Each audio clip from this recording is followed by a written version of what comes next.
Sometimes the hardest journey isn't the one through snow and ice, but the one back to the people we've lost. Mason Teller, a 55-year-old cowboy, is crossing a frozen valley when he finds an old stagecoach buried in deep snow, no tracks anywhere near it. Inside, there's a trunk holding a child's quilt, a worn journal, and a locket with a photograph of a young woman. The face in that locket looks exactly like his estranged daughter. What he discovers will take him through winter terrain and forgotten memories, searching for answers about his family's past and the daughter who left years ago without explanation.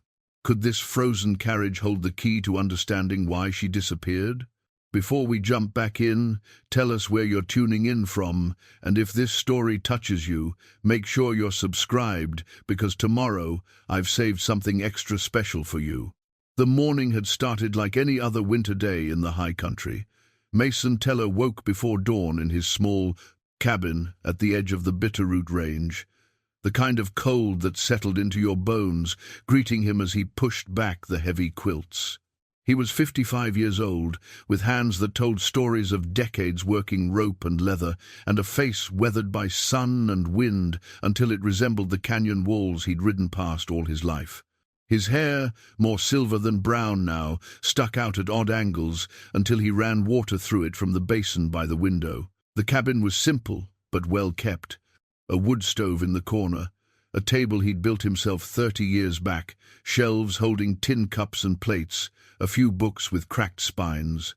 On the wall hung a photograph in a simple frame, Mason and his wife Clara on their wedding day, both of them young and full of hope.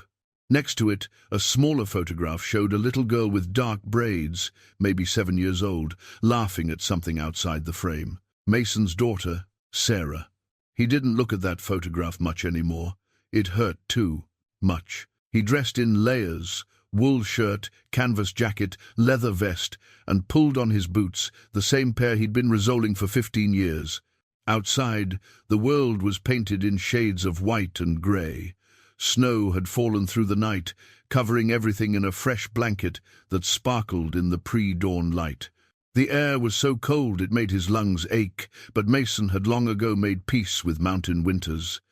They were hard, yes, but honest. They didn't pretend to be something they weren't. His donkey, Copper, stood in the small lean-to beside the cabin, his breath coming out in great clouds of steam. The animal was getting on in years 12 now, but still sturdy and reliable. Mason had never been much for horses, too high-strung, too unpredictable. Copper was different, steady, patient. The kind of companion a man could count on when the trail got rough. "Morning, old friend," Mason said, running a hand along Copper's neck. The donkey's ears swiveled toward him, and he let out a soft bray. Mason smiled, one of the few genuine smiles that crossed his face these days. I know. You're hungry." He forked hay into the feeding trough and checked the water bucket, breaking through the thin layer of ice that had formed overnight.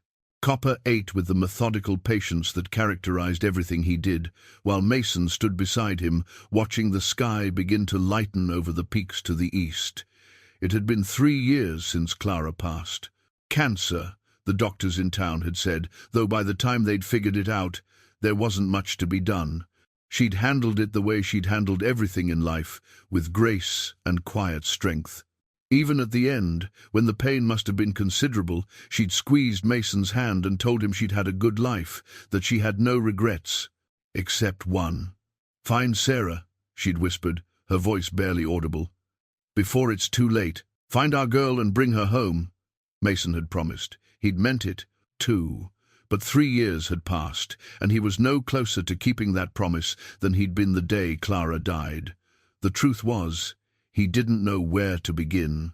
Sarah had left 8 years ago, left without explanation, without goodbye, without giving him any way to reach her. One day she was there, the next she was gone. Just 22 years old, and she'd vanished like morning mist. He'd tried to find her, of course. Asked around town, talked to her friends, even hired a man who claimed he could track people down. Nothing.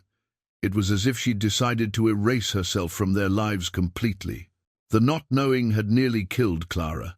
It had certainly changed her, made her quieter, more withdrawn, and it had done something to Mason, too hardened something inside him that used to be softer. The worst part was that he didn't understand why.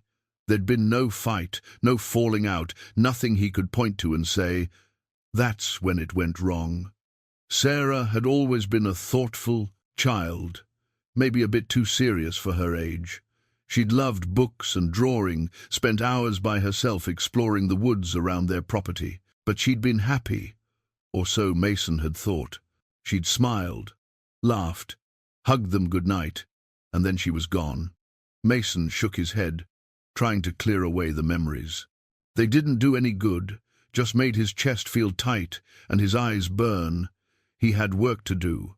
He was heading into town today, Coulter's Ridge, about 12 miles northeast through the valley. He needed supplies, and he had some pelts to trade at Hanson's general store. The trip would take most of the day there and back, especially with fresh snow slowing them down. He loaded Copper's panniers with the pelts he'd been preparing, marten, fox, a couple of beaver. Not a fortune, but enough to get him through another month or two. He added a bedroll and some jerky, just in case the weather turned and he needed to hole up somewhere along the trail. The mountains had taught him, long ago, that a man who didn't prepare for the worst was a fool. The sun was fully up by the time Mason led Copper out of the lean-to and started down the trail. The snow crunched under their feet, and overhead a hawk circled on the thermals, hunting for anything foolish enough to move in the open. Mason watched it for a moment, admiring the efficiency of its flight. Nothing wasted, every movement purposeful. The trail wound through stands of pine and aspen, following the contours of the land. Mason knew every turn, every rock, every place where the creek ran close enough to the path that you could hear it bubbling under the ice. He'd been making this journey since he was a young man, first with his father, then alone, then with Clara, and finally, for a few precious years, with Sarah riding beside him on an old mare they'd called Daisy. Those had been good years. The best, maybe. Sarah would chatter away about everything and nothing, pointing out animal tracks in the snow, asking 1,000 questions about the world. Mason had loved those conversations, loved seeing the world through her curious eyes. She'd made him notice things he'd stopped seeing, the way ice formed in perfect crystals on pine needles, the sound different birds made at different times of day, the patterns stars made in the winter sky. He missed that. Missed her. More than he could put into words. The trail descended into a wide valley, flanked on both sides by steep ridges. This was open country, exposed to the wind, and the snow here was deeper, undisturbed, except for the occasional track of deer or elk. Mason pulled his scarf up over his nose and mouth, squinting against the glare. Copper plodded along behind him, as unbothered by the cold as ever. They'd been walking for maybe 2 hours, when Mason saw something that made him stop. Off to the left, maybe 100 yards from the trail, was a dark shape in the snow. At first, he thought it might be a fallen tree or a boulder. The valley had plenty of both, but there was something about the way it sat there, something too regular, too intentional. He stood still, studying it. Copper came up beside him, ears forward, interested but not alarmed. Mason trusted the donkey's instincts. If there was danger, Copper would let him know. "What do you think, boy?" Mason asked quietly. "Worth a look?" Copper snorted, which Mason took as agreement. He turned off the trail, breaking through the deep snow toward the shape. As he got closer, his curiosity turned to puzzlement, then to outright confusion. It was a stagecoach, an old wooden stagecoach, the kind that hadn't been common in these parts for 30 years or more. It sat tilted slightly to one side, half buried in snow, its wheels frozen in place. The wood was dark with age and weather, and icicles hung from the roof like teeth. But what struck Mason most was this. There were no tracks leading to it, no tracks leading away from it, nothing but smooth, unbroken snow in every direction. He circled it slowly, Copper following. The doors were closed. The driver's bench was empty, covered in a thick layer of white. Everything was still, silent, except for the wind moving through the valley. It felt wrong somehow, finding something like this out here in the middle of nowhere. Like stumbling across a piece of the past that had no business being in the present. Mason approached the door cautiously. His hand went to the knife at his belt, not because he expected trouble, exactly, but because a man didn't survive 55 winters in the mountains by being careless. He pulled the door open. The hinges creaked, and snow tumbled from the roof onto his shoulders.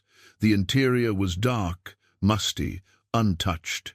A single trunk sat on the floor, its leather straps still buckled, a thin layer of frost covering its surface. Nothing else. No bodies, no supplies, no explanation for how or why this coach was here. Mason stared at the trunk for a long moment. Every instinct told him to walk away, to get back on the trail and continue to town as planned. This wasn't his business. Whatever story this coach held, it was old and done with. But something made him stay. Maybe it was the simple mystery of it. Maybe it was the way the trunk sat there, so carefully placed, as if someone had wanted it to be found. Or maybe it was just that after 3 years of grief and loneliness, after 8 years of not knowing what happened to his daughter, Mason Teller needed something, anything, to break the monotony of his days. He reached down and unbuckled the straps. They were stiff with cold but came loose easily enough. The trunk's lid lifted with a soft creak, and Mason found himself looking at contents that made no sense at all. A child's quilt, hand-stitched with care, the fabric faded, but still showing traces of blue and yellow flowers. Beneath it, a leather-bound journal, the pages yellowed with age. And tucked into the journal's cover, a silver locket on a delicate chain. Mason picked up the locket with fingers that had suddenly gone numb. He fumbled with the clasp, finally getting it open. Inside was a photograph, one of those old tintype images from decades past. A young woman looked out at him from the sepia-toned picture, her face serious, her eyes direct. She wore a simple dress, and her hair was pulled back in the style of another era. But it was her face that made Mason's breath catch in his throat. The shape of her eyes, the line of her jaw, the way she held her mouth, it was Sarah, or someone who looked so much like Sarah that it couldn't possibly be coincidence. His hands started to shake. He stared at the photograph, then at the journal, then at the quilt, trying to make sense of what he was seeing. This trunk, these items, they had to be 70, maybe 80 years old. But the face in that locket was his daughter's face, or her grandmother's face. Or Mason closed his eyes, took a deep breath of cold air, and tried to think. There had to be an explanation. His wife's family, maybe. Clara had come from old stock in these mountains. Her grandmother had passed long before Mason met Clara, but there had been stories, fragments of family history that Clara's mother used to tell. Something about a woman who'd gone missing, a tragedy no one liked to talk about. He opened his eyes and looked at the photograph again. The resemblance was impossible to deny. And if this woman was Clara's grandmother, Sarah's great-grandmother, then what was her trunk doing here, in an abandoned stagecoach, in the middle of nowhere? Mason carefully placed the locket back in the journal and closed the trunk. He stood there in the snow, Copper waiting patiently beside him, and felt something shift inside his chest. It was curiosity, yes, but more than that. It was the first spark of purpose he'd felt in 3 years. Clara had asked him to find their daughter. He hadn't known how to start. But maybe, just maybe, this frozen carriage held a clue. Not about where Sarah was now, but about where she'd come from, about the blood that ran in her veins and the history that had shaped her. Maybe understanding the past was the first step toward finding the future. He lifted the trunk, it wasn't heavy, and secured it to one of Copper's panniers. The donkey accepted the extra weight without complaint. Mason took one last look at the stagecoach, trying to memorize every detail, then turned back toward the trail. The trip to town suddenly felt more urgent.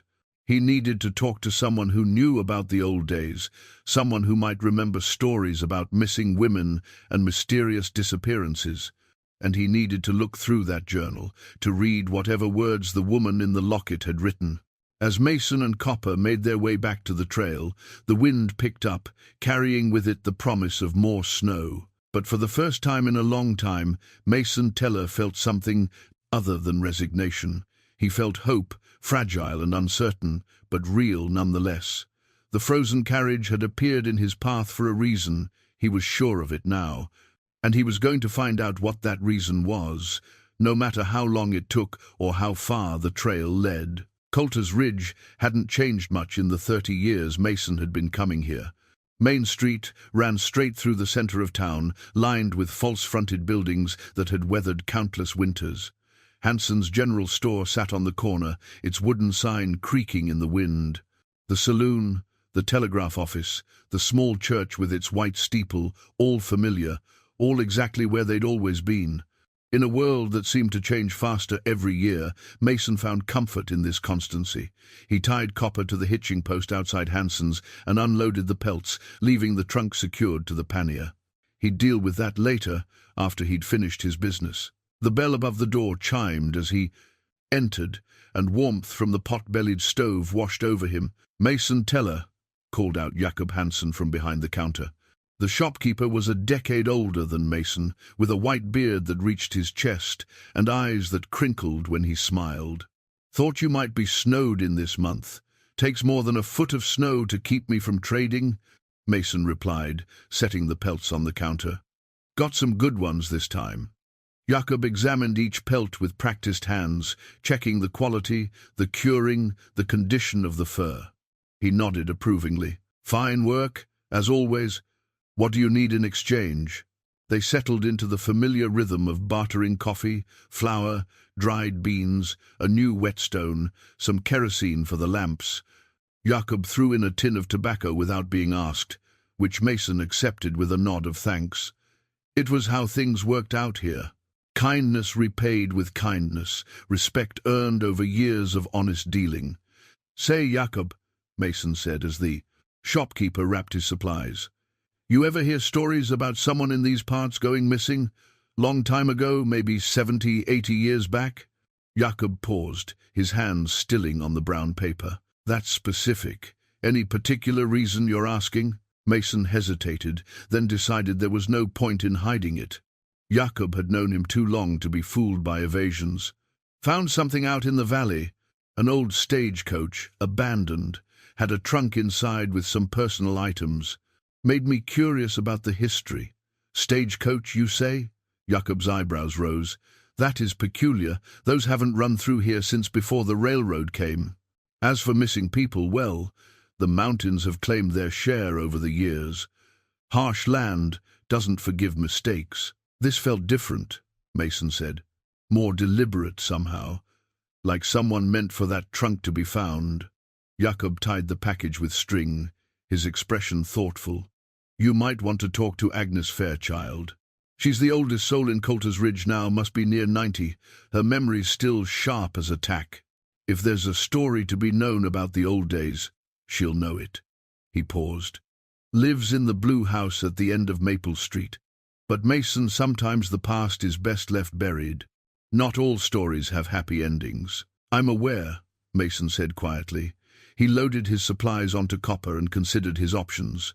It was past noon already, and the ride back to his cabin would take the rest of the daylight. But the trunk called to him, and the face in that locket haunted his thoughts.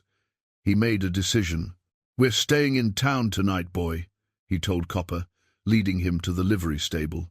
"I've got questions that need answering." The stable owner, a taciturn man named Birch, accepted payment for overnight boarding and promised Copper would be well cared for. Mason retrieved the trunk and made his way to the Coulter's Ridge Hotel, a generous name for what was really just a boarding house with 6 rooms above the restaurant.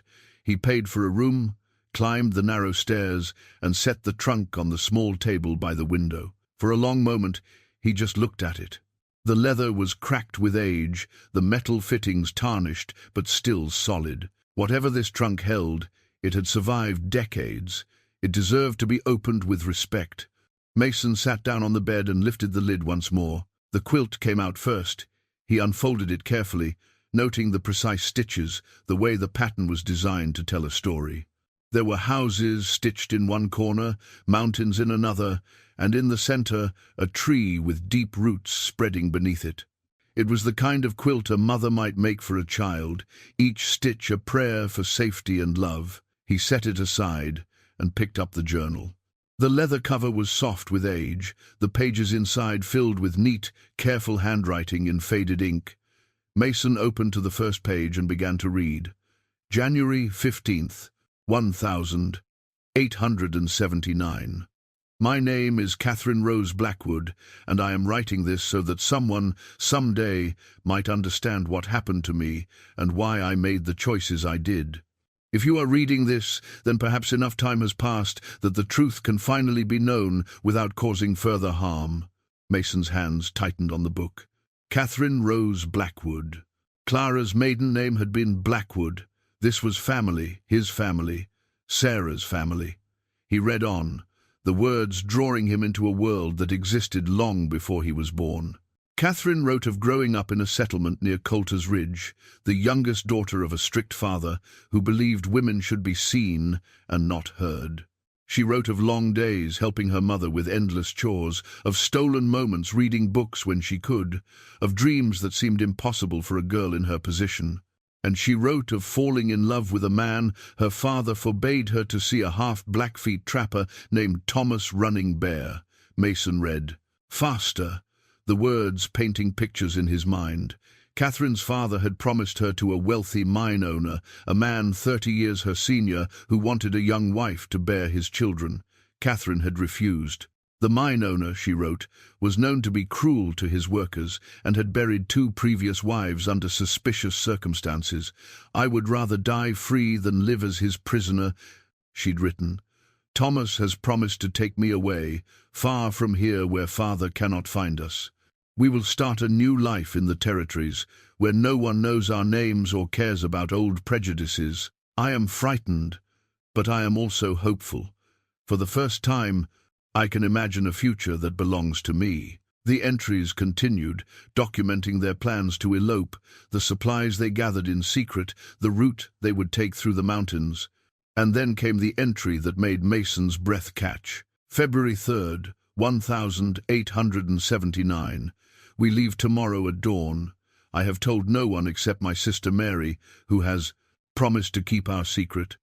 I carry with me only what I can fit in a small trunk, my mother's quilt, this journal, and the locket Mary gave me with her own likeness inside, so I will never forget her face. Thomas says the journey will be hard, but we are both strong. I pray that someday, when enough time has passed, I might be able to write to Mary and let her know I am safe and happy. Until then, she will have to wonder, and for that I am truly sorry. But I cannot stay. I cannot marry that man. I would rather take my chances with the mountains than surrender my life to his control. Mason turned the page, expecting more entries, but there were none. The rest of the journal was blank, as if Catherine had never had the chance to write another word. He sat very still, the journal heavy in his hands. A woman running away to freedom, disappearing into the mountains with her love, never to be heard from again. And now, 70 years later, her trunk turns up in an abandoned stagecoach, with no explanation. What had happened to Catherine Rose Blackwood? Had she and Thomas made it to safety? Had they built the life they dreamed of? Or had something terrible happened in those mountains, something that left her belongings frozen in time? And why did the locket contain Mary's picture, not Catherine's own likeness? Mason opened the locket again, studying the face. Mary Blackwood, Catherine's sister, Sarah's great-great-grandmother. The resemblance was unmistakable now that he knew who he was looking at. Sarah had inherited those eyes, that jawline, that particular way of holding herself. Mason felt something cold settle in his stomach. Clara had never talked much about her grandmother's family, but he remembered one conversation late at night after Sarah was born. Clara had been holding their newborn daughter, looking down at her with such love, it hurt to see. She has my grandmother Mary's eyes, Clara had whispered. My mother always said Mary lived with a terrible sadness her whole life, a sister who vanished when Mary was just 18. They never found out what happened to her. Mason closed the journal and placed it carefully back in the trunk. The pieces were starting to come together, but they formed a picture he didn't fully understand yet. Catherine had run away with Thomas and disappeared. Her sister Mary had lived with that loss her entire life. And somehow that grief had echoed down through the generations, touching Clara, touching Sarah. Was that why Sarah had left? Was there something in the blood, some inherited restlessness or need to escape, that had driven both women to vanish? The thought made Mason's chest tight. He'd spent 8 years angry at Sarah for leaving, hurt by her silence, unable to comprehend how she could abandon them without explanation. But what if she'd felt she had no choice? What if she'd been running from something, the way Catherine had run from a forced marriage? Mason stood and walked to the window. Outside, snow was beginning to fall again, soft and steady.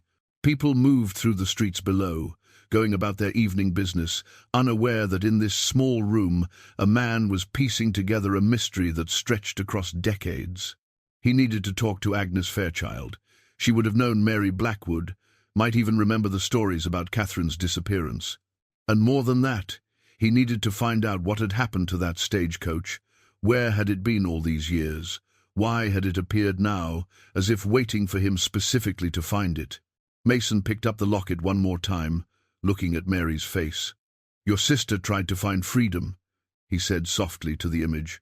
"I don't know if she succeeded, but I'm going to find out, and maybe, if I'm lucky, I'll understand my own daughter better in the process." He placed the locket back in the trunk and closed the lid. Tomorrow morning, he would visit Agnes Fairchild. Tonight, he would let the story settle in his mind, let it show him what he needed to see. Because for the first time in 3 years, Mason Teller had a purpose that extended beyond simple survival. He had a mystery to solve, a history to uncover, and maybe, just maybe, a way to understand the daughter he'd lost. Morning came cold and clear. Mason woke early, as he always did, and spent a few minutes standing at the window, watching the town come to life below. Shopkeepers swept snow from their doorsteps, a milk wagon rattled down the street, smoke rose from chimneys in lazy spirals, ordinary life continuing as it always had. But nothing felt ordinary anymore. The trunk sat on the table where he'd left it, a silent reminder that the past was never as far away as people liked to think. After a quick breakfast of coffee and eggs at the restaurant downstairs, Mason asked the proprietor for directions to Maple Street.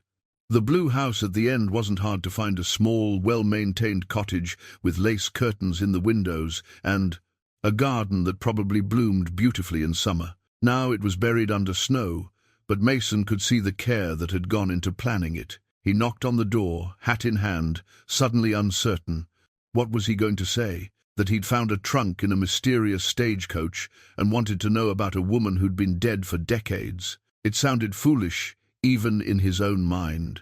The door opened to reveal a tiny woman with white hair pulled back in a neat bun.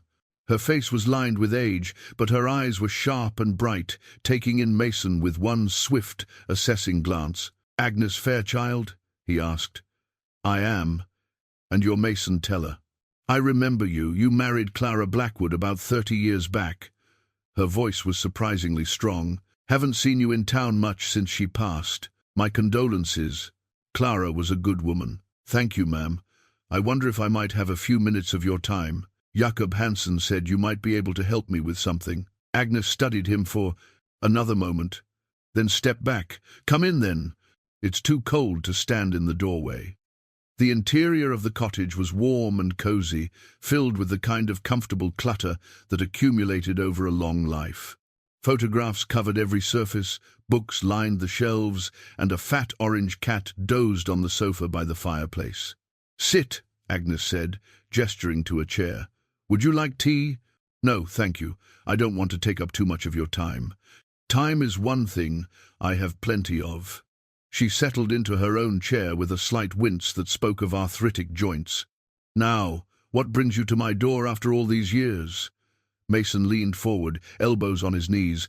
"I found something yesterday. An old stagecoach out in the valley, abandoned with no tracks around it. Inside was a trunk belonging to Catherine Rose Blackwood. She would have been Clara's great-great-aunt, if I have the family tree right. Agnes's expression changed immediately, surprise followed quickly by something that looked like recognition. "Catherine," she said softly. "Now that's a name I haven't heard in a very long time. You knew her?" "Knew of her. I was just a girl when the story made its rounds, but it was the kind of tale people repeated, a scandalous romance, a disappearance, a family torn apart. Those things stick in memory." Agnes folded her hands in her lap. "What exactly did you find in this trunk?" Mason told her about the journal, the quilt, the locket with Mary's picture.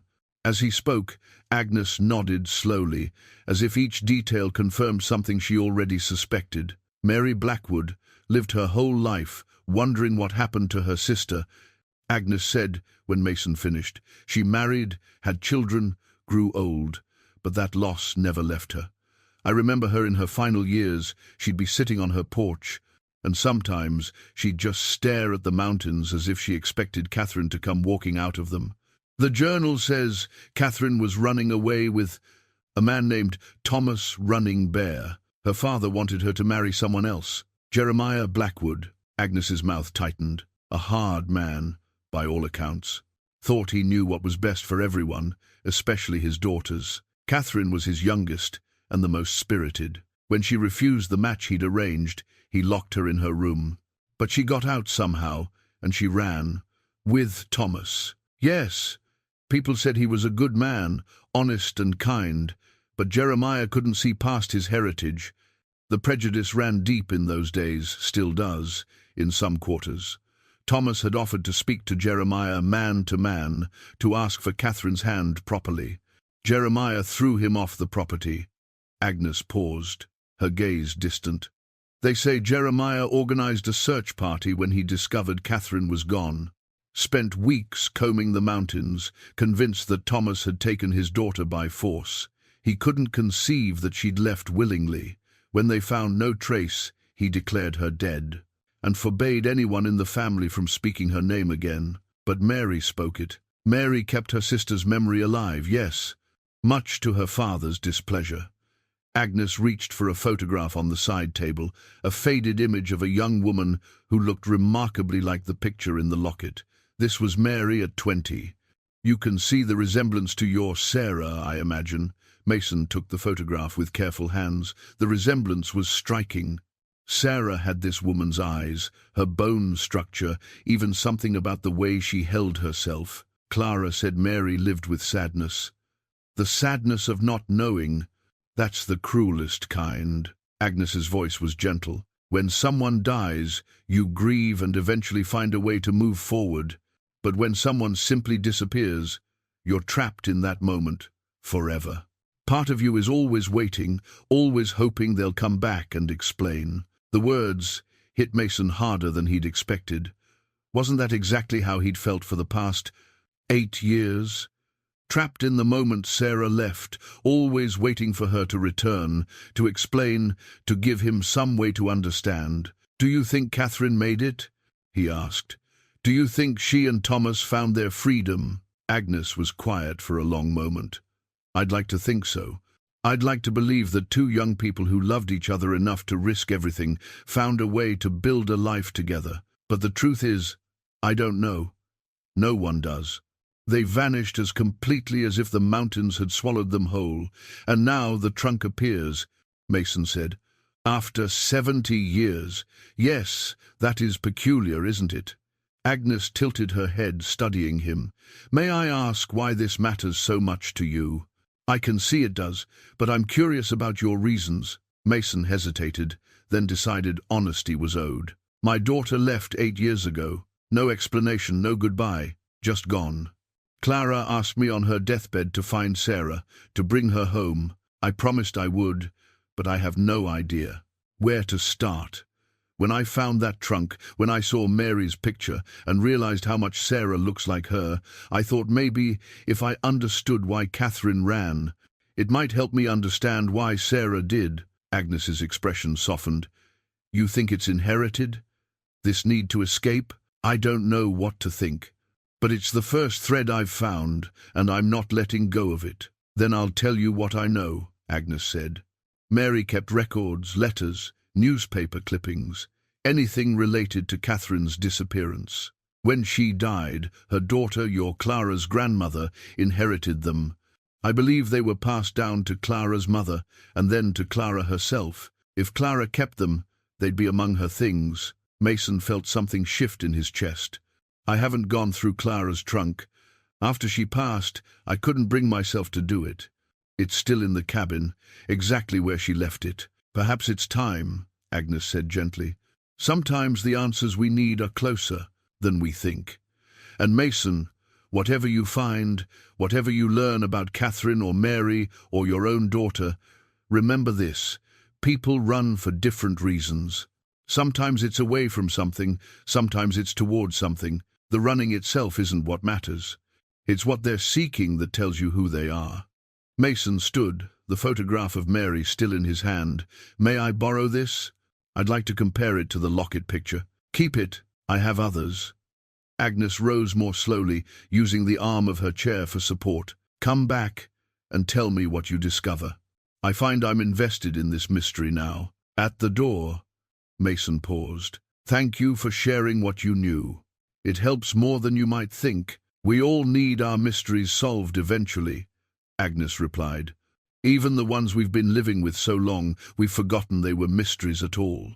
Mason walked back through town toward the livery, his mind churning. Clara's trunk.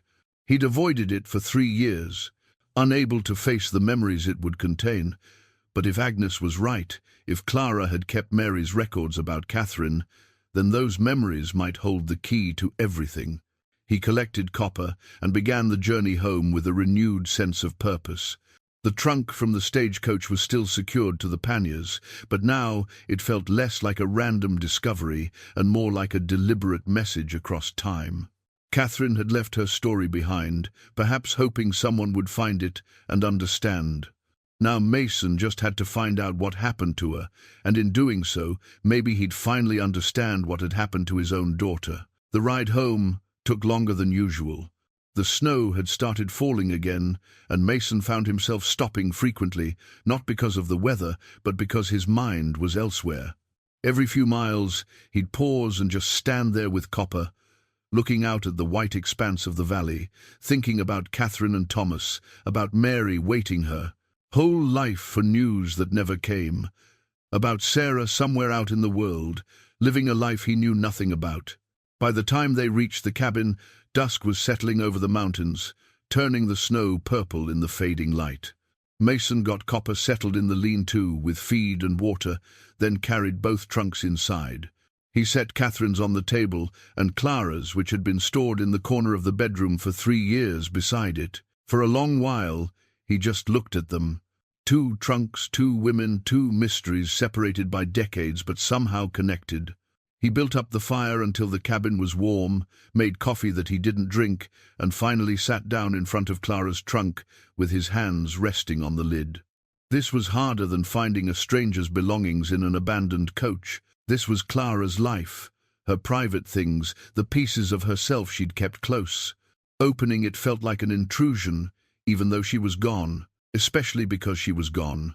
"I'm sorry," he said aloud, though there was no one to hear him. "I should have done this sooner." The trunk opened with a familiar creak. He'd made it for Clara as a wedding gift, carved her initials into the lid, fitted it with good brass hinges that had lasted 30 years.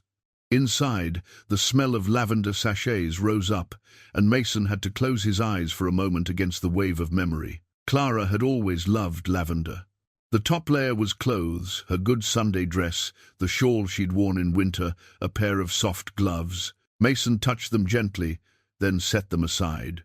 Beneath the clothes were letters tied with ribbon, photographs in frames wrapped in cloth, and a leather portfolio that looked very old. He opened the portfolio first. Inside were newspaper clippings, their edges yellowed and brittle. The dates ranged from February 1879 to March 1880. And each one related to the same story, the disappearance of Catherine Rose Blackwood and Thomas Running Bear. Local woman. Missing. Read one headline. "Search continues for Blackwood girl," said another. Mason read them carefully, noting how the tone changed over time. The early articles treated it as a tragedy, a young woman lost in the mountains. Later articles became more speculative, with one even suggesting that Thomas had kidnapped Catherine for ransom, a theory Jeremiah Blackwood apparently endorsed. But there were other clippings too, carefully preserved. Small notices from newspapers in distant territories, Montana, Wyoming, Idaho. Couple seeks work, read one. Homestead established, said another. Someone had circled certain names and dates in faded pencil. Mary's handwriting, Mason guessed. She'd been looking for any sign of her sister, any hint that Catherine had survived. Beneath the clippings was a letter, folded and refolded so many times the creases had worn thin. Mason opened it with extreme care. "My dearest Mary," it began. The handwriting matched the journal he'd found in the stagecoach. Catherine's writing. "If you are reading this, then I have succeeded in sending word to you without farther discovering. I pray this letter finds you well and that you have not worried too much.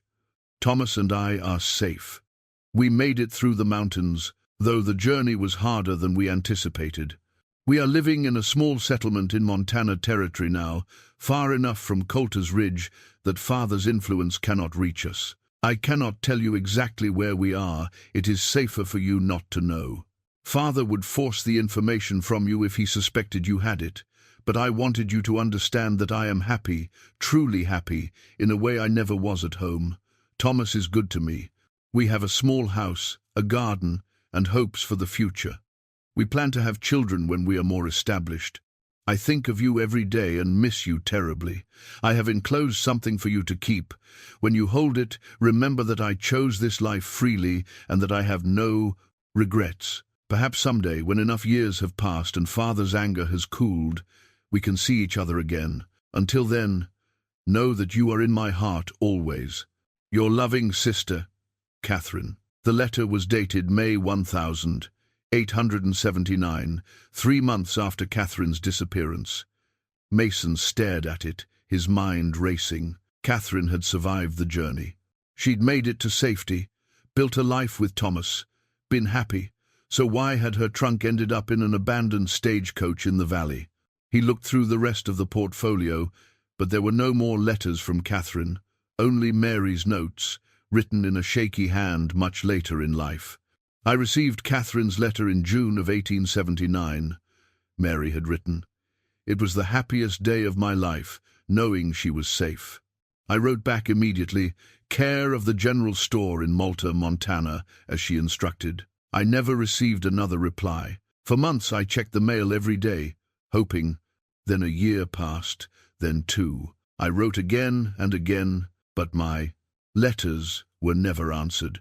I do not know if she received them or if something prevented her from writing back. I do not know if she is still alive. This not knowing is a torment I will carry to my grave." Mason set down the notes and rubbed his face with both hands. So Mary had heard from Catherine once, just once, long enough to know her sister had survived. But then the silence had returned, deeper and more permanent than before. What had happened? Had Catherine and Thomas moved on? Had they decided to cut all ties with the past completely? Or had something gone wrong? He thought about the stagecoach again, appearing out of nowhere with Catherine's trunk inside. An image formed in his mind, Catherine and Thomas, travelling, perhaps returning to visit Mary in secret. Something happening on the journey. The coach abandoned in a hurry, the trunk left behind because there wasn't time to retrieve it, or because retrieving it would have been too dangerous. But that didn't explain the lack of tracks or why the coach had only been discovered now, 70 years later. Mason stood and paced the small cabin, trying to work through the logic. The mountains sometimes gave up their secrets, slowly. Avalanches could bury things for decades. Spring thaws could reveal what winter had hidden. Maybe the coach had been covered by snow and rock, preserved in a kind of frozen time capsule, and only recently had weather conditions exposed it again. It was possible. Not likely, maybe, but possible. He turned his attention back to Clara's trunk. There were still more items inside a small wooden box that clinked when he picked it up. Mason opened it to find a collection of buttons, the kind people saved from worn-out clothes. But tucked among the buttons was something that made his heart stop. A letter addressed to Clara in handwriting he recognized immediately, Sarah's handwriting. The envelope was sealed, the address written in Sarah's careful script, but it had never been mailed. Clara must have found it after Sarah left, hidden somewhere in their daughter's room. The postmark space was blank. Sarah had written it but never sent it. Mason's hands shook as he picked up the envelope. This was it. This was Sarah's explanation, the words she'd meant to say but hadn't. For 8 years he'd wanted to know why she'd left. The answer was right here in his hands. But suddenly, he wasn't sure he was ready to read it. What if the reason was something he'd done? What if Sarah had left because of him, because he'd failed her somehow? What if the truth was worse than not knowing? He sat down heavily in the chair, the letter in his lap. Outside, the wind picked up, rattling the windows. The fire crackled, copper stamped in the lean-to. Ordinary sounds of an ordinary evening, but nothing about this moment felt ordinary. Mason looked from the letter to Catherine's journal, still sitting on the table where he'd left it. 2 women who'd run from their lives, 2 families left behind to wonder and grieve. History repeating itself across generations. But Catherine had been running toward something, toward love and freedom and a life of her own choosing. What had Sarah been running toward? Or had she been running away from something instead? There was only one way to find out. Mason broke the seal on the envelope and pulled out the pages inside. His daughter's words waited to be read, and this time he wasn't going to put it off. Whatever Sarah had written, whatever truth she'd tried to tell, he owed it to Clara's memory and to his own peace of mind to finally understand. He unfolded the letter, took a deep breath, and began to read. "Dear Mom and Dad," the letter began. Just those 4 words, and Mason could hear Sarah's voice as clearly as if she were standing beside him. "I know you'll be confused and hurt when you find this, and I'm sorry for that. I've written this letter a dozen times, trying to find the right words, but there are no right words for what I need to say. So I'll just say it plainly. I'm leaving because I have to, not because I want to. There's something inside me that I can't explain, something that's been growing stronger for as long as I can remember. It's like a pull, a need to move, to search, to find something I don't even have a name for. When I was little, I could ignore it, but as I got older, it became harder. It's not that I don't love you both, I do, more than I can say. It's not that I'm unhappy at home, you gave me everything a daughter could want. But it's not enough, and I hate myself for feeling that way. Mom, you told me once about your grandmother Mary, how she used to stare at the mountains like she was waiting for someone. I understood that feeling even then, though I didn't know how to explain it. I'm not waiting for someone to come back. I'm waiting for myself to go, if that makes any sense. Every day I stay feels like I'm losing a piece of who I'm supposed to be. Dad, I know this will hurt you the most. You've always been steady, reliable, rooted in this place like the mountains themselves. I love that about you, but I'm not built that way. I'm more like wind. I think I need to move or I'll die. I'm not running from anything. I'm running towards something, though I don't know what it is yet. Maybe it's a place, maybe it's a purpose, maybe it's just understanding who I really am when I'm not defined by being someone's daughter or someone's friend or someone from Coulter's Ridge. I know you'll want to find me, but please don't. I need to do this alone. I need to know I can survive on my own, make my own choices, my own mistakes. If I know you're out there looking for me, I'll never be free of the feeling that I owe you an explanation for every decision I make. Maybe someday, when I've found what I'm looking for, I'll come back. Or maybe I'll write and tell you where I am, what I've discovered. But for now, I need silence and distance and the space to become whoever I'm meant to be. I love you both. Please forgive me. Please understand that this isn't about you failing me. You didn't fail. You gave me roots, and that's beautiful, but I also need wings. Sarah. Mason read the letter 3 times, each reading revealing something new. The first time, all he could feel was the pain of her leaving. The second time, he heard the desperation in her words, the struggle to explain something she barely understood herself. The third time, he finally heard what she was really saying, that the leaving wasn't rejection, but necessity, not an escape from love, but a search for self. He set the letter down and stared at the fire for a long time. Outside, night had fully fallen. The wind had died down, leaving everything still and quiet. Sarah had been running towards something, just like Catherine. Both women pulled by forces they couldn't resist, needs they couldn't deny. And both had left family behind to wonder and grieve and try to understand. But there was a difference. Catherine had known what she was running toward: a specific person, a specific life. Sarah was searching for something she couldn't even name. That made it harder somehow. How could you find someone when they didn't know where they were going? Mason picked up Catherine's journal again and paged through it slowly. Her words were so full of certainty, of conviction, that leaving was the right choice. Sarah's letter, by contrast, was full of doubt and apology and hope that someday her parents would understand. He thought about Mary, spending her whole life watching the mountains. Agnes had called it the cruelty of not knowing. But maybe there was something else, something neither Mary nor Mason had understood until now.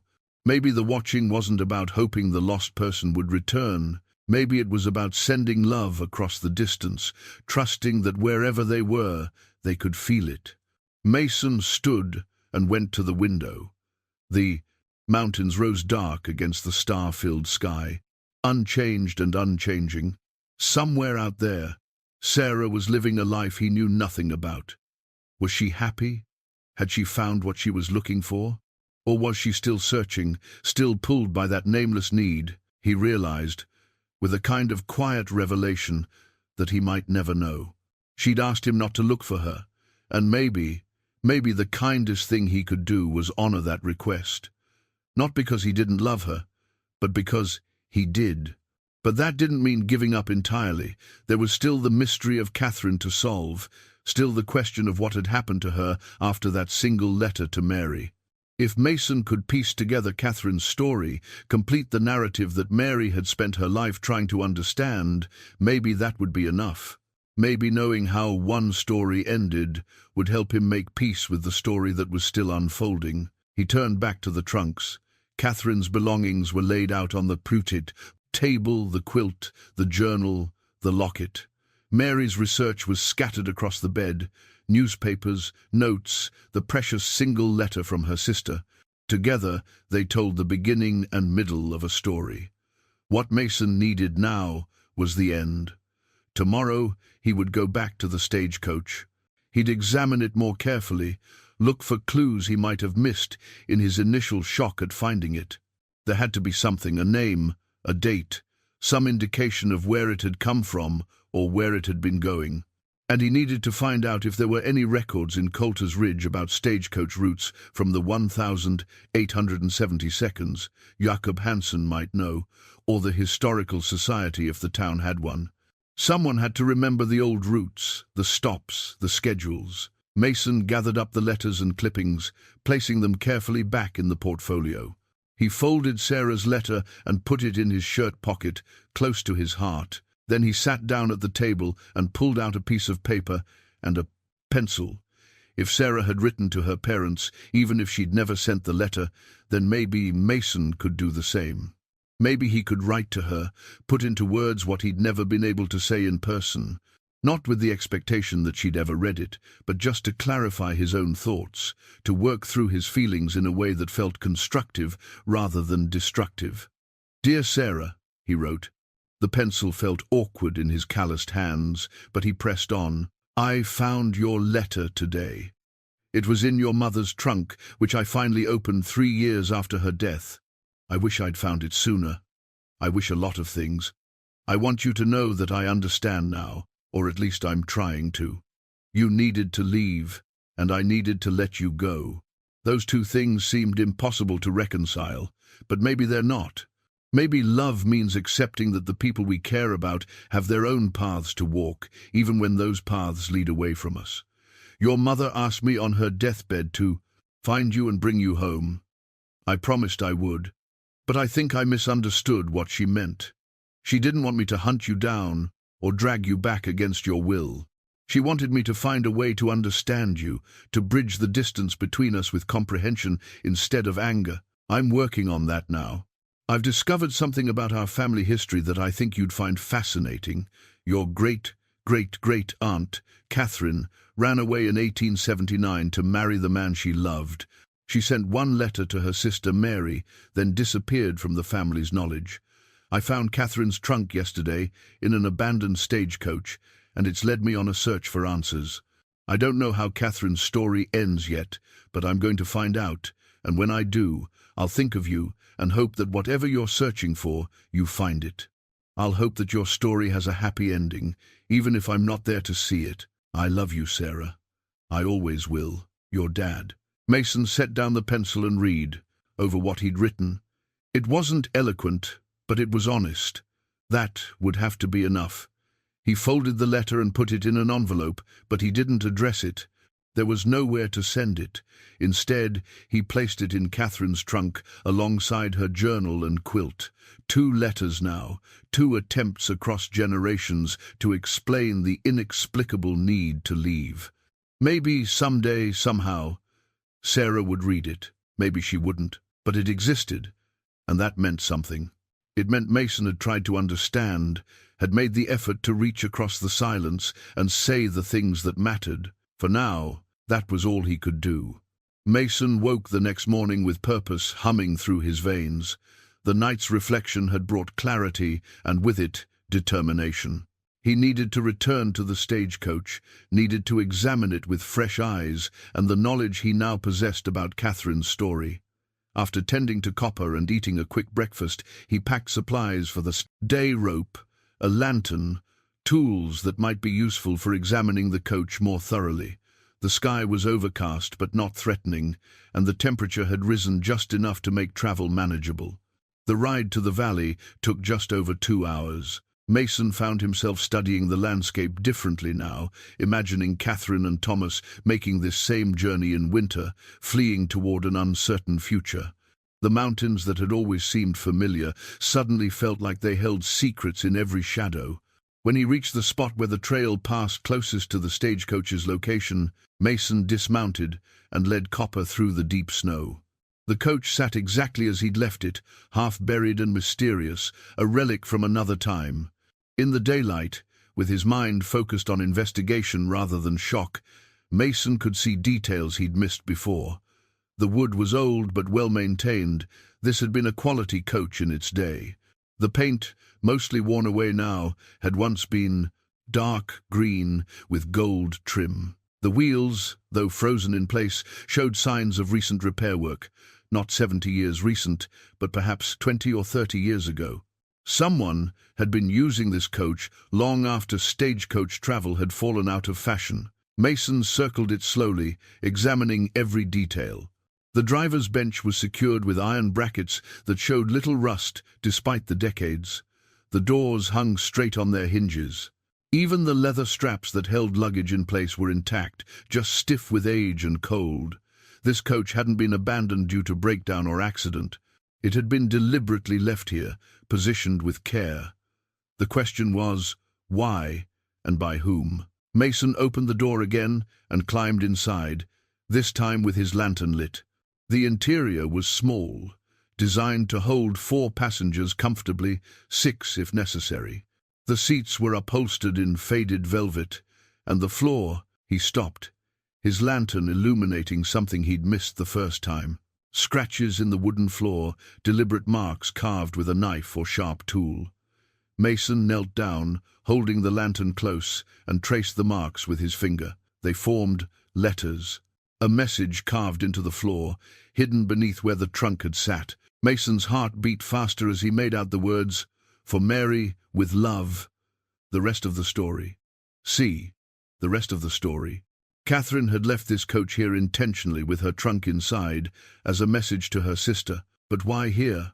Why this specific spot in the middle of nowhere? Mason sat back on his heels, thinking. Mary had lived in Coulter's Ridge her whole life. This valley was on the route between the town and the mountain passes that led to Montana territory.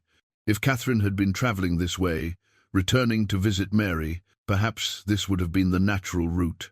He climbed out of the coach and began examining the ground around it more carefully. The snow was deep, but underneath he could feel something, not rock or frozen earth, but wood. Mason retrieved a shovel from Copper's pack and began carefully clearing snow away from the coach's wheels. After 30 minutes of work, he understood. The coach wasn't just sitting on the ground. It was resting on a wooden platform, deliberately constructed and positioned. Someone had built a stage here, a flat surface that would keep the coach level and prevent it from sinking into soft earth. This wasn't a random abandonment. This was a monument. Someone had placed this coach here as a memorial, a marker, a way of preserving Catherine's story in a location that meant something. Mason stood back, surveying his discovery. The pieces were starting to fit together, but the picture they formed raised more questions than it answered. Catherine had survived her initial escape, had written to Mary from Montana. But at some point years later, judging by the condition of the coach, she'd returned to this valley. She'd brought her trunk, her precious belongings, and left them here with a message. Had she died on this spot? Had something happened that prevented her from reaching Mary? Or had this been her way of telling a story she couldn't tell in person? Mason walked a wider circle around the coach, looking for any other signs of disturbance or meaning. About 50 feet away, he found it a small pile of rocks, carefully stacked, the kind of cairn people built to mark a grave or significant spot. The rocks were covered in snow, but when Mason cleared them, he found words carved into the flattest stone. Thomas Running Bear, born 1851, died 1904, beloved husband. Free man, Mason's breath caught. Thomas had died here, or at least was memorialized here, 53 years old when he passed. That would have been 25 years after he and Catherine had run away together. They'd had a quarter-century together, a lifetime really, a good long run at happiness. But where was Catherine's cairn? Mason searched the bow area thoroughly, checking every likely spot, but found nothing. No second grave, no marker, no indication that Catherine had died here alongside her husband. Perhaps she'd survived him. Perhaps she'd built this memorial to Thomas, left her trunk as a message to Mary, and then what? Continued on, returned to Montana, lived out her remaining years somewhere else? Mason returned to the coach and retrieved Catherine's journal, reading through it again with new understanding. The entries were from 1879, when she and Thomas had first run away. But the journal itself was in good condition, not the worn and battered state it should have been if she'd carried it through 25 years of hard frontier living. She'd kept it safe, preserved it deliberately, knowing it was part of the story she wanted to tell. Mason climbed back into the coach and examined every inch of it by lantern light. Under the seat, he found something he'd missed before, a small leather pouch wedged into the corner. He pulled it out carefully and opened it. Inside were papers, legal documents, by the look of them. Mason spread them out on the seat and read by the flickering lantern light. A marriage certificate from a circuit judge in Montana Territory, dated August 1879. Thomas Running Bear and Catherine Rose Blackwood, legally wed. A land grant document showing they'd established a homestead in 1880. A birth certificate. Mason's hands trembled as he read it, for a daughter named Mary Catherine Running Bear, born 1881. They'd had a child, a daughter they'd named after Catherine's sister. Mary had a niece she'd never known about, never met.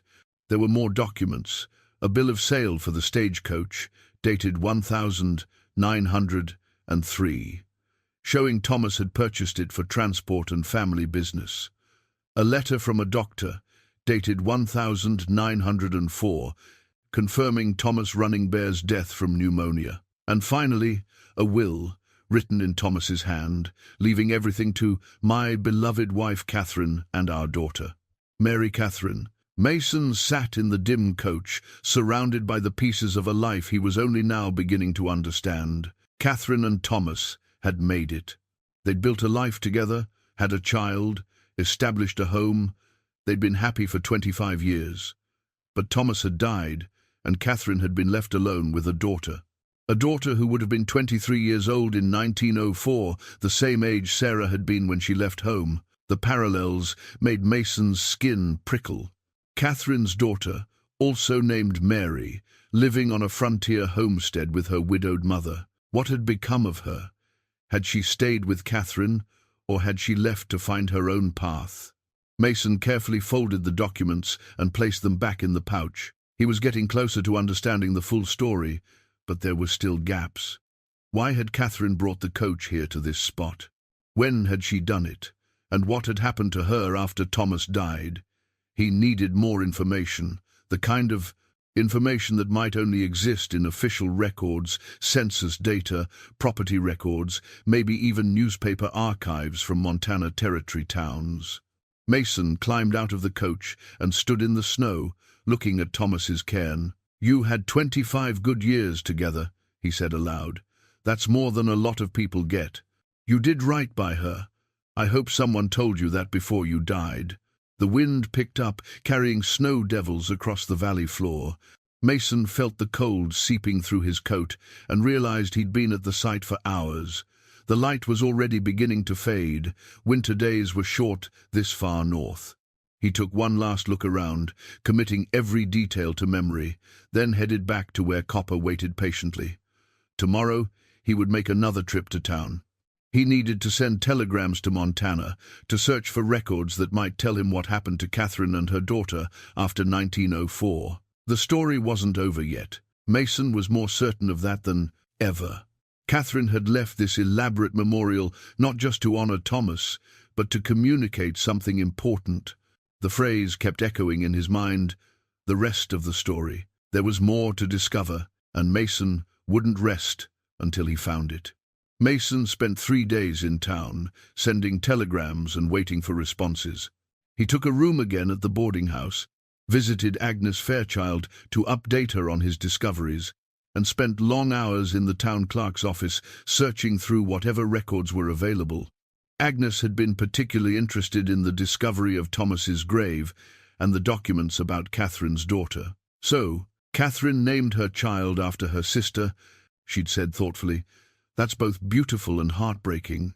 Mary would have treasured knowing that if she'd ever found out, but Mary never had found out. She died in 1942, still believing her sister had disappeared without a trace into the mountains. The single letter had been her only comfort, and even that had eventually faded into uncertainty. On the 3rd day, Mason received a reply to one of his telegrams. It was from a clerk at the county records office in Malta, Montana, and it contained information that made Mason read the message 3 times to be sure he understood it correctly. Records show Catherine R. Running Bear, widow, resided Malta area 1904 to 1919. Property transferred 1919 to daughter Mary C. Running Bear upon Catherine's departure. Census records show Mary Catherine Running Bear married 1905 to John Wesley Pritchard. Couple had 3 children. Family remained Malta area through 1930 census. Trail goes cold after that. Hope this helps. Mason stared at the telegram. Catherine had lived until at least 1940 years after she'd run away from Coulter's Ridge. She'd raised her daughter, seen her married, become a grandmother, and then, at age 60, she'd departed. The word choice was specific, not died, but departed, meaning she'd left Malta, gone somewhere else. But where and why? Mason paid for another telegram, this time asking for any records of where Catherine might have gone in 1919. Then he returned to the boarding house and pulled out all the documents again, spreading them across the small table in his room. Catherine's journal ended in 1879. The documents from the coach showed a life built in Montana through 1904. Now he knew she'd lived at least until 1919, possibly longer. But there was a gap. Where had she gone when she departed Malta? The answer came the next morning, delivered by the same young clerk who'd brought the previous telegram. But this time, the message was longer, more detailed, and it changed everything. Additional research per your request. Found notation in Malta Church records, Catherine R. Running Bear left Montana Territory 1919 to return home and make peace. Pastor's diary mentions she intended to visit estranged family in Idaho Territory before her time ran out. She was ill, consumption mentioned.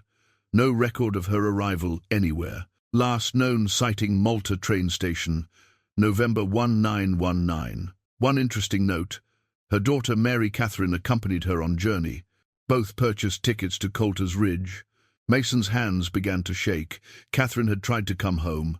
After 40 years, knowing she was dying, she'd attempted to return to her sister, to make peace with her past. And her daughter had travelled with her, but they'd never arrived in Coulter's Ridge. Mary Blackwood had died in 1942 without ever knowing her sister had tried to come back.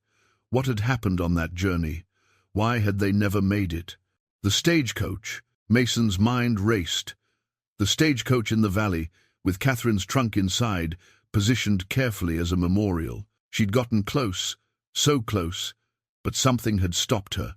Weather, perhaps. It had been November, the start of winter, or her illness had worsened, making travel impossible. Mason grabbed his coat and headed out into the cold morning. He needed to talk to Agnes again, needed to think this through with someone who understood the history. But when he reached Agnes's blue cottage, he found her in her front room with a visitor, a woman in her 60s, well-dressed, with a kind face and eyes that looked familiar. Mason stopped in the doorway, suddenly uncertain. Come in, Agnes said, waving him forward. Mason, tell her, I'd like you to meet someone who arrived in town this morning looking for me. This is Elizabeth Pritchard. She's visiting from Seattle. The name hit Mason like a physical blow. Pritchard. Mary Catherine Running Bear had married John Wesley Pritchard. The woman stood, extending her hand. Mr. Teller, Agnes has been telling me about your investigation into our family history. I'm Catherine Running Bear's great-granddaughter. Mason shook her hand numbly, his mind struggling to process this coincidence. What brings you to Coulter's Ridge? Elizabeth smiled, though there was sadness in it. The same thing that brings you to your investigations, I suspect, questions about the past. My grandmother, Mary Catherine, died when I was young, but before she passed, she told me a story that always haunted me.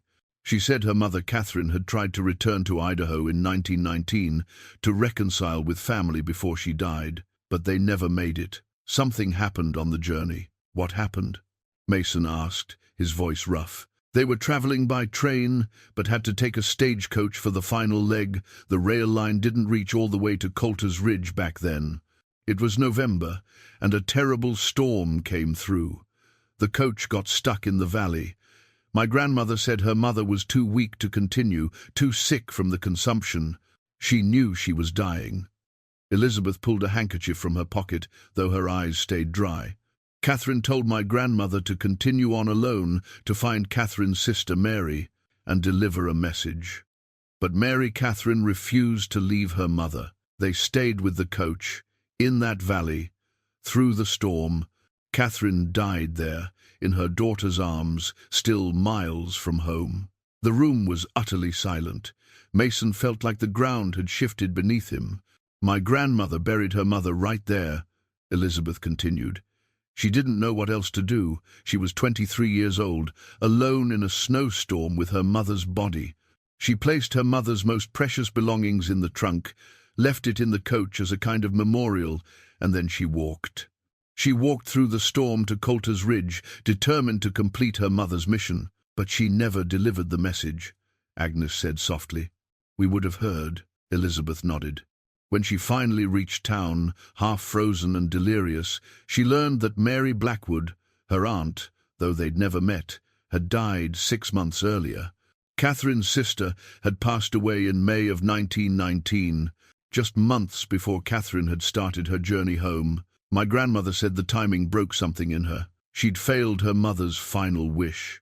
She couldn't complete the reconciliation Catherine had traveled so far to make. Mason found his voice. What did she do? She left, walked out of Coulter's Ridge the same day she arrived and never came back. She returned to Montana, married soon after, and rarely spoke of what happened. but the story haunted her.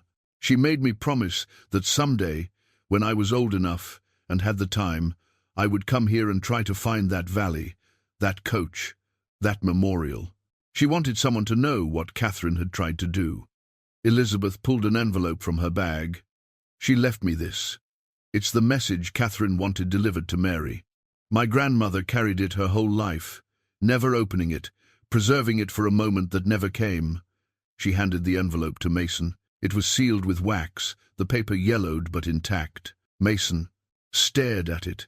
This message across time, this attempt at healing that had arrived 40 years too late. "Why give it to me?" he asked. "Because Agnes tells me you found the coach. You found Catherine's memorial. You're asking the same questions my grandmother asked her whole life." Elizabeth's eyes were gentle. "And because Agnes tells me you have a daughter who left home years ago, you understand what it means to send love across distance and silence, hoping it somehow reaches the person it's meant for." Mason looked at Agnes, who nodded encouragingly. "Open it," she said. "Complete what was started. Bear witness to Catherine's words." With hands that shook slightly, Mason broke the wax seal and unfolded the letter inside. The handwriting was shaky.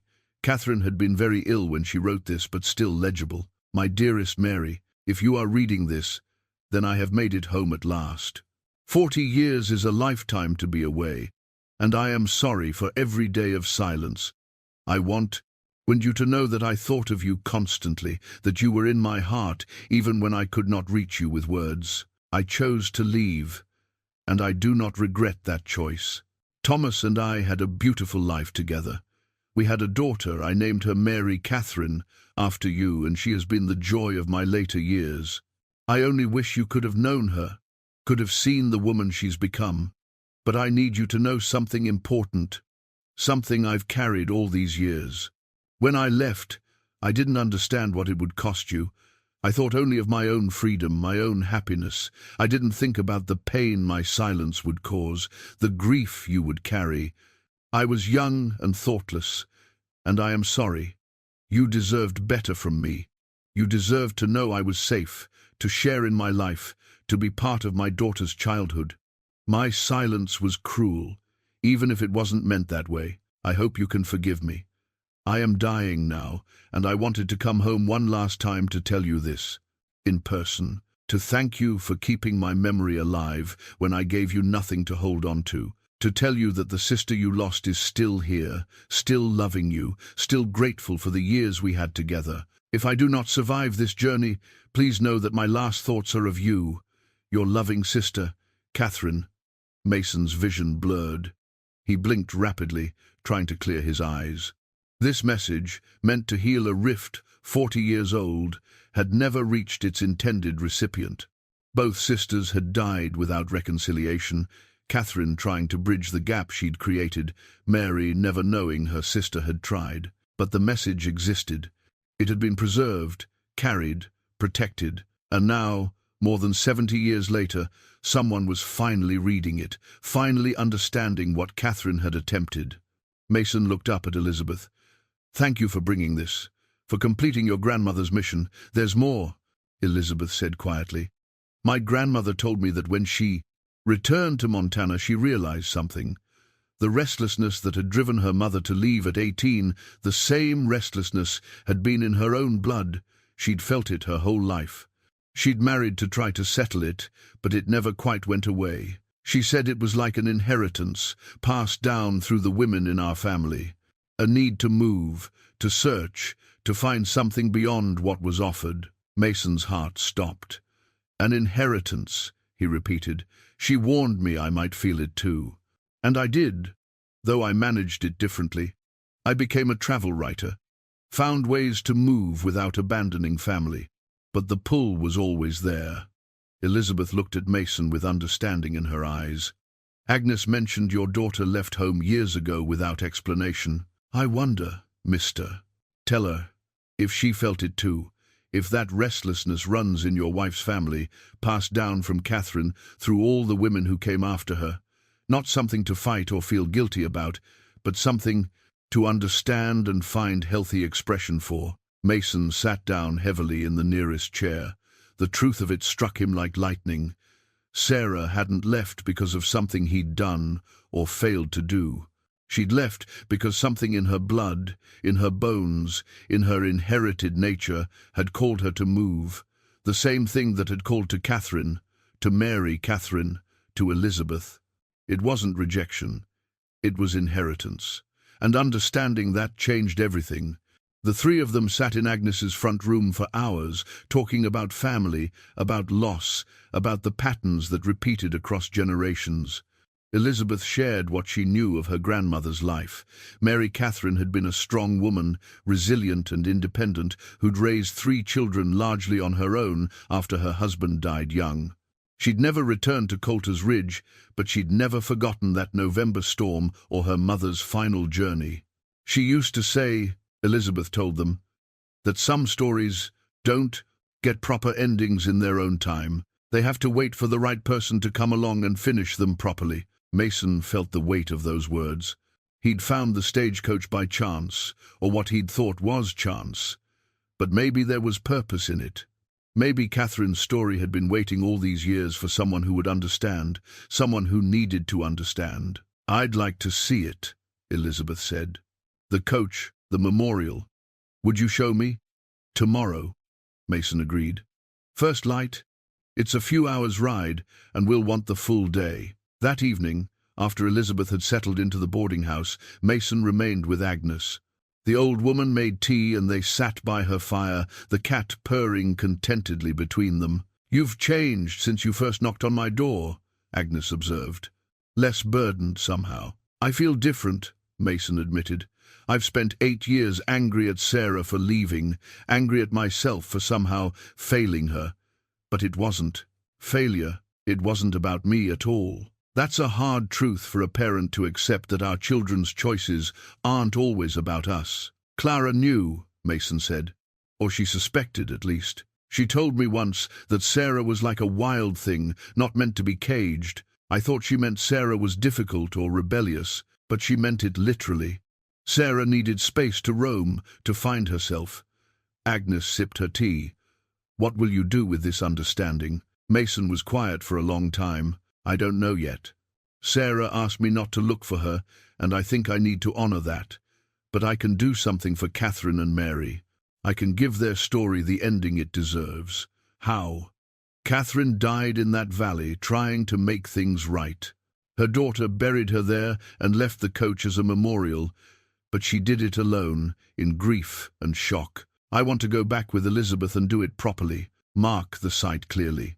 Maybe place a stone with Catherine's name beside Thomas's cairn.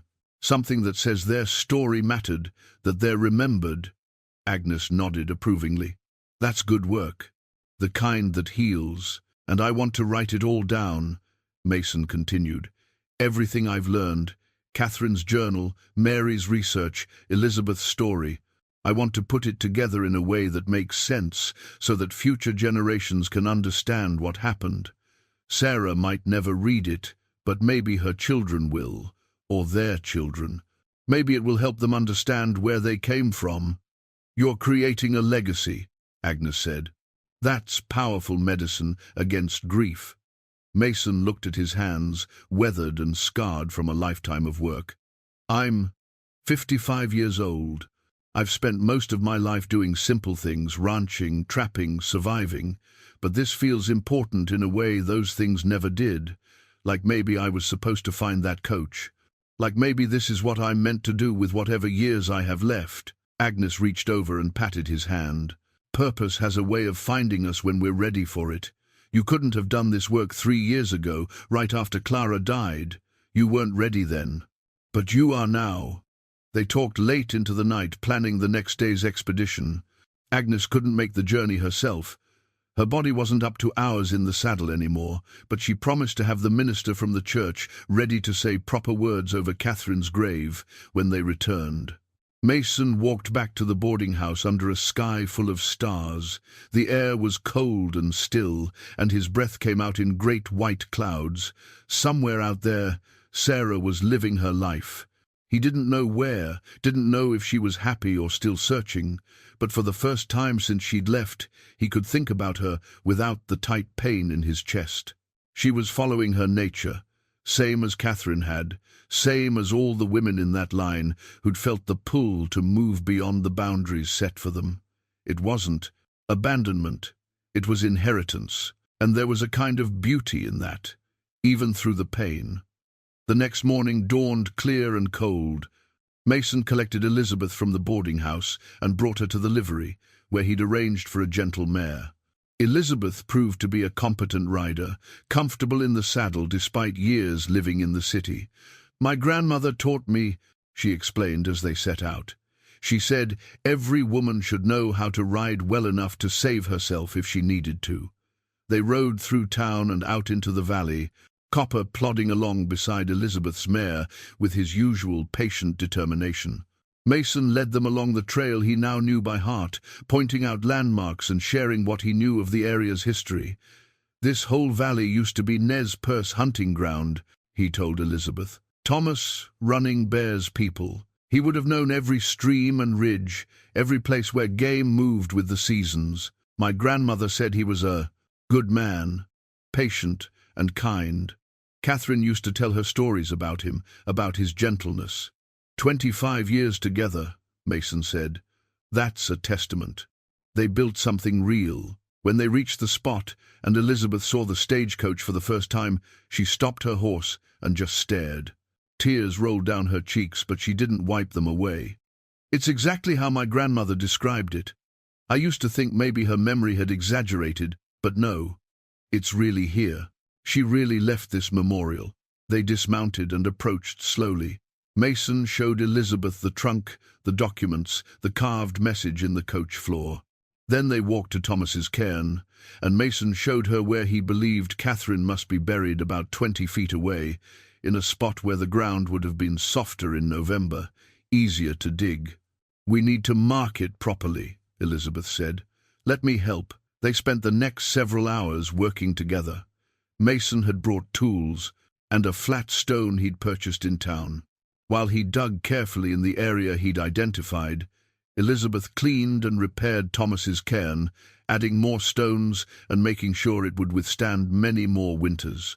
Mason found what he was looking for about 3 feet down, fragments of wood that had once been a coffin, and beneath them, bones. He stopped immediately, treating the sight with reverence.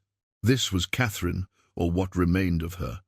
A woman who'd fought for her freedom, built a life against tremendous odds, and died trying to make peace with her past. He didn't disturb the remains. Instead, he carefully refilled the excavation and placed the flat stone on top. Elizabeth had brought a small chisel, and together they carved words into the stone. Catherine Rose Blackwood running Bear, 1859 to 1919. Beloved sister, wife, mother, she ran toward love, she died, seeking peace. When the work was done, they stood together by the 2 cairns, 2 graves in a valley that had witnessed both love and loss. "Would you like to say something?" Mason asked. Elizabeth nodded. She pulled out the letter Catherine had written to Mary and read it aloud, her voice carrying across the empty valley. The words that had been meant for one sister, never delivered, now spoken over the grave by a great-granddaughter who'd never known her. When she finished, Mason added his own words. "Catherine, you made it farther than you thought. You didn't reach your sister in life, but your story reached her family. You're remembered with love, with understanding, with gratitude for the courage it took to live life on your own terms. Rest well. You earned it." They stood in silence for several minutes, each lost in their own thoughts. Then Elizabeth pulled something else from her bag, a small quilt square, hand-stitched with blue and yellow flowers. "This is from the quilt Catherine made," she explained. "My grandmother kept it her whole life, carried it everywhere. When she knew she was dying, she cut a square from it and gave it to me. She said, 'Take this to the valley someday. Leave it for Catherine.' I've been carrying it for 15 years, waiting for the right time." Elizabeth knelt and tucked the quilt square beneath the stone marker, protecting it from the wind. "Now you have something from home," she said softly. Something from the daughter who loved you. They spent another hour at the site, taking in every detail, making sure the memorials were secure and would last. Mason added stones to both cairns, making them taller, more visible. Elizabeth placed wildflower seeds around the graves. They wouldn't bloom until spring, but when they did, they'd add color and life to the spot. Finally, as the sun began its afternoon descent, they prepared to leave. But before mounting their horses, Elizabeth turned to Mason. "Thank you for this, for finding her, for caring enough to do this properly. My grandmother's spirit can rest now, knowing the mission is complete." "I should be thanking you," Mason replied. "You helped me understand my own daughter better. That's a gift I'll carry the rest of my life." They rode back slowly, both of them feeling the weight and lightness that comes from completing important work. When they reached town, Agnes was waiting at her cottage with the minister, as promised. Mason and Elizabeth told them what they'd done, and the minister said a blessing for Catherine and Thomas, for their love and their courage. That evening, Mason sat down in his room and began to write. He started with Catherine's journal entries, then added Mary's research, then his own discoveries, and finally Elizabeth's story. He wrote about inheritance, not just of blood and bone, but of spirit, about the pull that some people feel to move beyond boundaries, to seek something undefined but essential. He wrote about love that persists across distance and silence, about forgiveness that comes too late to be spoken but still matters, about the patterns that repeat through generations, not because we're doomed to them, but because they're part of who we are. And he wrote about acceptance, accepting that Sarah had to leave, accepting that he might never fully understand why, accepting that loving someone sometimes means letting them go completely. By the time he finished, the candle had burned low and his hand ached from hours of writing, but he had the story now, complete from beginning to end. Catherine's story, Mary's story, Sarah's story, his story, all woven together across decades, all connected by the thread of women who needed to run toward something only they could name. He sealed the pages in a leather folder, along with all the documents and letters. Someday, somehow, he'd make sure Sarah received it.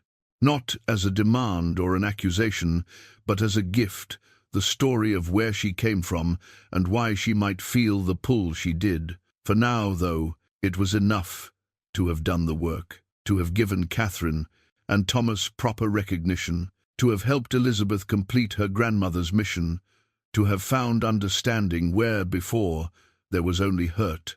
Mason blew out the candle and lay down to sleep, feeling more at peace than he had in 8 years. 3 weeks after returning from the memorial site, Mason received a letter.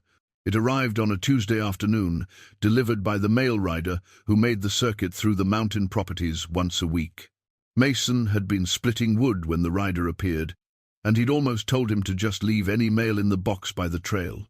But something made him walk over. Maybe it was the way the rider looked at him, with an expression that suggested he knew the envelope he carried was important. "This one came through a lot of channels," the rider said, handing over a thick envelope, postmarked from Seattle, forwarded from a place in Oregon, and before that he squinted at the faded marks. "Looks like it started somewhere in Alaska." Mason took the envelope with hands that had suddenly forgotten how to stay steady. There was no return address, but he recognized the handwriting immediately. Sarah's careful script, addressing the envelope to Mason Teller, High Country, Idaho. She'd found him. After 8 years of silence, she'd somehow found him. The rider tipped his hat and rode off, leaving Mason standing in the snow with the letter clutched in his hands. Copper wandered over from the lean-to, curious about the interruption to their routine. Mason scratched the donkey's ears absently, his mind racing. He should open it. He should tear it open right now and read whatever Sarah had written, but his hands wouldn't move. Fear held him frozen, fear that whatever was inside would hurt, would be another goodbye, would explain that she was never coming back and he needed to stop hoping. Finally, Copper nudged him hard enough to break the paralysis. Mason walked into the cabin, set the letter on the table, and built up the fire. He made coffee. He sat down. He stood up again. He paced. "Just open it," he said aloud. "Whatever it says, you can handle it." He picked up the envelope and broke the seal. Inside were several pages in Sarah's handwriting and something else, a photograph. Mason looked at the photograph first. It showed Sarah standing in front of a small log building with mountains in the background. She looked older, of course she did. 8 years had passed, but healthy, strong, alive. Her hair was longer, pulled back in a practical braid. She was smiling, really smiling, in a way he remembered from her childhood, and she wasn't alone. Beside her stood a man, his hand on her shoulder, looking at her with obvious affection. Mason's throat tightened. She'd found someone, built a life, moved on completely. He set the photograph down and picked up the letter, making himself read despite the fear curling in his stomach. "Dear Dad," it began, "I don't know if this letter will reach you. I don't even know if you want to hear from me after all these years. But I'm writing anyway because I've learned something important and I need to share it with you. A few weeks ago, I was in Seattle visiting a friend who works at a historical society. We were talking about family history, and she mentioned that someone had recently been researching the Running Bear family, a man from Idaho who was trying to piece together a story about a woman named Catherine who'd run away in 1879. Dad, when she said that name, everything inside me stopped. Catherine Running Bear was Mum's great-great-great-aunt. I'd heard the story once when I was little. Mum told me about a woman in our family who disappeared into the mountains with the man she loved. My friend gave me contact information for Elizabeth Pritchard, the woman who'd been helping with the research. I wrote to her, and she wrote back. She told me everything about finding you in Coulter's Ridge, about the stagecoach and Catherine's memorial, about the letters and documents you'd discovered, and she sent me something you'd written. A document tracing Catherine's story from beginning to end and how it connected to us, to our family, to the women who came after her. Dad, when I read what you'd written about inheritance, about the pull some people feel to move, to search, to find something beyond boundaries, I cried for hours. You understood. After all these years, all the silence, all the hurt I caused, you finally understood. I left because I had to, not because of anything you did or didn't do. You were a wonderful father. You and Mum gave me everything, but there was something inside me that needed to move, needed to search. I didn't know how to explain it then. I barely understood it myself. I've been working in Alaska for the past 5 years, studying wolf migration patterns.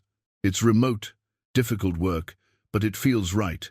I move with the seasons, follow the packs, live, in a way that lets me be in motion without being lost. And I met someone. His name is James. He's in the photograph. He's a wildlife biologist too. He understands the need to move. But here's what I learned from Catherine's story, from what you wrote. Catherine ran towards something specific. She knew what she wanted. I've been running too, but I didn't know what I was running toward. I thought if I kept moving, I'd eventually find it. Reading your document, seeing how you honored Catherine and Thomas, understanding how you made peace with my leaving Dad, that's what I was looking for. Not a place or a purpose or even understanding from others. I was looking for understanding from myself and permission to be who I am. You gave me that. Through Catherine's story, through your words, you gave me permission to be myself and still be your daughter. I'm coming home. Not to stay. I'll never be the staying kind. But to visit, to talk, to bridge the 8 years of silence.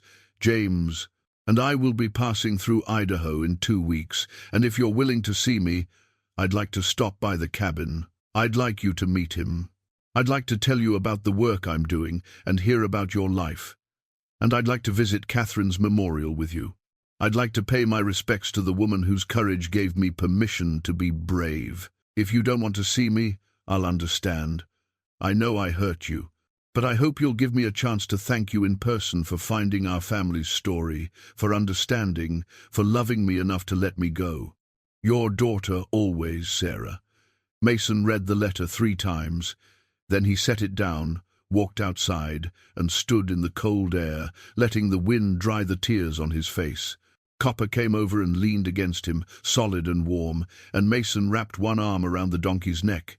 "She's coming home," he said, his voice breaking on the words.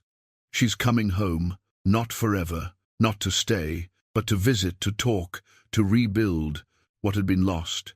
It was more than he'd hoped for, more than he'd let himself believe possible. Mason went back inside and picked up the photograph again. Sarah looked happy. The man beside her, James, had kind eyes and a weathered face that spoke of time spent outdoors.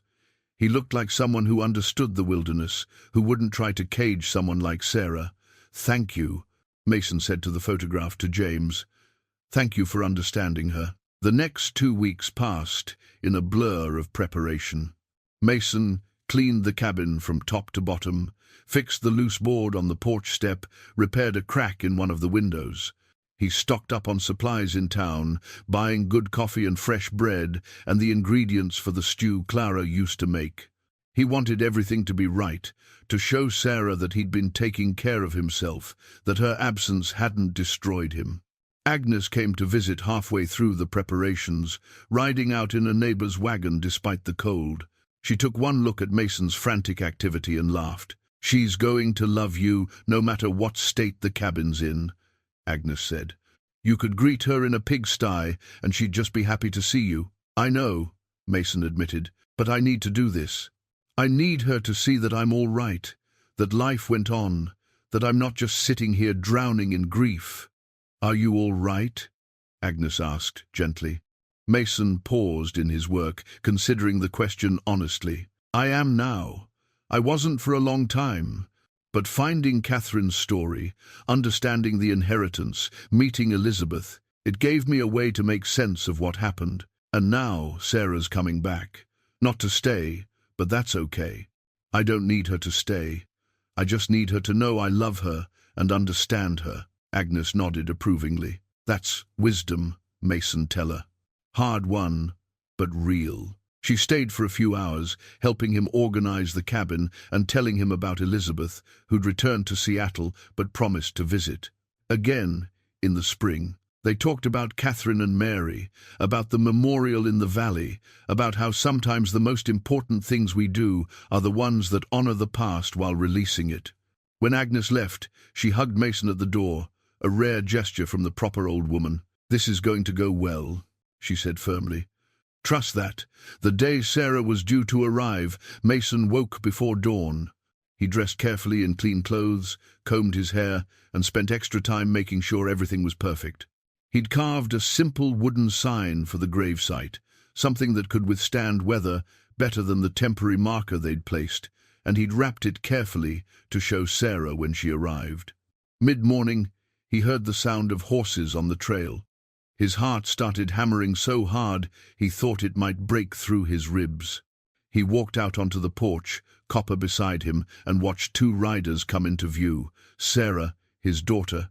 Here, real, alive, home, she dismounted before the horses had fully stopped, and for a moment they just looked at each other across the distance of the yard. 8 years collapsed into nothing. She was older, yes, but she was still his Sarah. Still had Clara's eyes, and that particular way of tilting her head when she was uncertain. "Hi, Dad," she said, her voice wavering. "Hi, sweetheart," Mason replied, and his voice broke completely on the last word. They closed the distance between them in seconds. Sarah crashed into his arms, and Mason held her tight, feeling her shake with sobs against his chest. He was crying too. Couldn't help it. 8 years of grief and longing and love, pouring out in tears that wouldn't stop. "I'm sorry," Sarah kept saying. "I'm so sorry, I'm so sorry." "Shh," Mason said, stroking her hair the way he had when she was small. "It's all right. You're here now. That's all that matters." They stood like that for a long time, holding each other, letting the years of silence dissolve. Finally, Sarah pulled back enough to look at him, her face wet with tears. "You understood," she said. "Through Catherine's story, you understood why I had to go." "I did," Mason agreed. "You're like her, like all the women in that line. You need to move. It's in your blood. But I want to come back too," Sarah said. "Not to stay, but to visit." To be part of your life, even if I can't be here all the time. Is that okay?" "It's more than okay," Mason said. "It's everything." James had dismounted and was standing a respectful distance away, giving them space. Mason looked over Sarah's shoulder at him and nodded. "You must be James." "Yes, sir," James said, coming forward. "It's an honor to meet you." Mason shook his hand, noting the firm grip and direct gaze. "Thank you for taking care of her, and for bringing her home." "She brought herself home," James said. "I just came along for the ride." Sarah laughed, the sound breaking through the partin. "Tears. Come inside, both of you. I want to hear everything about Catherine and the memorial. I want to understand the whole story." They went into the cabin, and Mason made coffee while Sarah and James settled at the table. Copper stuck his head in the door, curious about the visitors, and Sarah laughed again, a sound Mason had thought he might never hear again. "Is that Copper? Dad, he's gotten old." "We both have," Mason said, "but we're still standing." And they were, both of them still standing, still here, still connected despite the years and distance. The silence had been broken, the story had come full circle, and whatever came next, they would face it together, not in the same place, but in the same family, bound by love that had proven stronger than absence. They spent 3 days together at the cabin, talking until late into the night, filling in the years of silence with stories and explanations. Sarah told him about Alaska, about following wolf packs through pristine wilderness, about the work that felt like calling rather than career. James proved to be easy company, thoughtful and quiet, content to listen and only speaking when he had something worth saying. Mason told them about finding the stagecoach, about meeting Elizabeth, about piecing together Catherine's story.